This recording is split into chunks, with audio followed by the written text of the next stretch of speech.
G'day and welcome back to another World of Warcraft video. In this video I wanted to take a look and get an idea, or basically run you through level 5 to 10 in a classic hardcore setting. So last time we left Brall, I was kind of finishing this up. I managed to go out and purchase some armor though before we left the Valley of Trials to head over to Sen'Jin village to continue our quest line.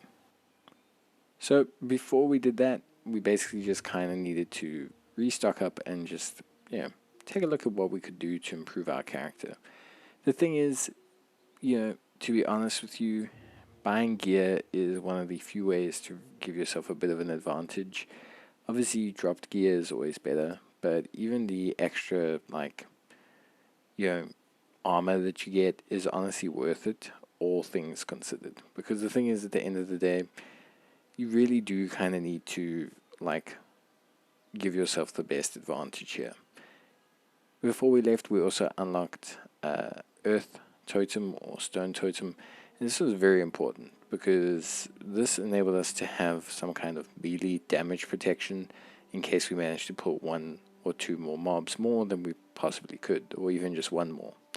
And then, of course, because I'm a masochist, I took a quest to awaken all the peons and essentially continue my journey in the Valley of Trials, because I thought, why not wrap up all the final quests and grab exactly what we can while we can.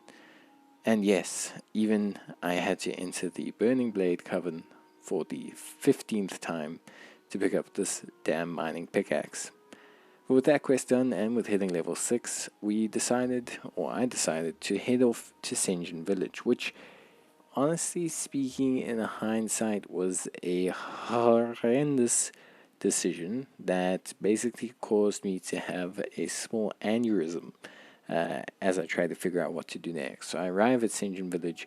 There's some quests there, and those quests appear to be fine. A lot of them have to do with killing crabs, locating plans from the nearby centaur tribe, and essentially just doing normal things. The problem is once you finish the centaur quests and killing the crabs and the big crabs or giant crayfish men, you have a huge problem because you get asked to go onto the Echo Islands, and this place is a literal death trap.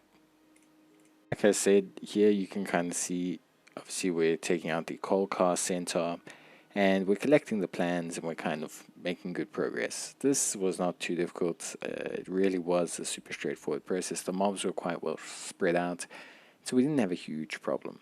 Realistically speaking, it wasn't too dangerous, and yeah, it was a fairly straightforward process. Very similar to taking out the crabs. Really, honestly, was not a difficult process. Nice and spread, only a couple aggressive mobs, yellow enemies for the most part, and very easy. Took them to a low enough health, and then you basically have to turn around and essentially chase them down. And this was, again, super duper simple, really quick, brief process. Not too bad. Enemies were around our level, and yeah, everything was fine. Going on to these Echo Islands, this is where things got very interesting. So there are a couple quests on the Echo Islands. There's getting tiger fur, there is killing these voodoo guys, there's killing this one main voodoo guy, Zalazan, and there's getting Mishima's skull, which is in the circle by Zalazan. And this was very difficult. We're level 6, 7. The enemies here are level 8, 9, some even 10. And yeah, it's just very hard. They got heals as well, so very often you'll get them low. They just heal. They just, screw you, dog, we're gonna heal. And they interrupt your spells. At this point, I decided we're gonna have to party up. We managed to find an undead warrior who was, I think, a level or 2 higher than us. And yeah, he invited us, and together we managed to clear out a lot of the enemies and also take out Zalazan. So it was definitely a team effort, 100%. And yeah, it was most needed. I think at the rate I was going, I would have finished this quest probably next year, because the amount of time I had to take between killing an enemy and moving on to the next one was quite a extensive process. And the enemies here are actually quite tightly packed. Not super duper tightly, but they are definitely close enough that you can risk pulling one or two more. And Zadazan is no joke. This guy can hit you super hard. He heals, and yeah, as you can see, he does not play around. He caused some pretty big damage. I had to run away once or twice as well. It was definitely a tough ride taking out Zadazan. Then, basically, I decided, screw the Echo Islands. I'm not keen on that. I'm going to go to Razor Hill instead and then see how we can fare there. Maybe we'll get some better luck. Maybe we'll get some better quests. And immediately it gave me a quest to go take out the Kaltirians, who were a bit more appropriately leveled, although this area was quite dangerous for me, largely due to the mob compactness. It was not... being a shaman, it's not that great to fight more than one enemy at a time. Mana is very, very, very easy to just swallow up. And I don't have a lot of high bursts, like moves out of Earth Shock.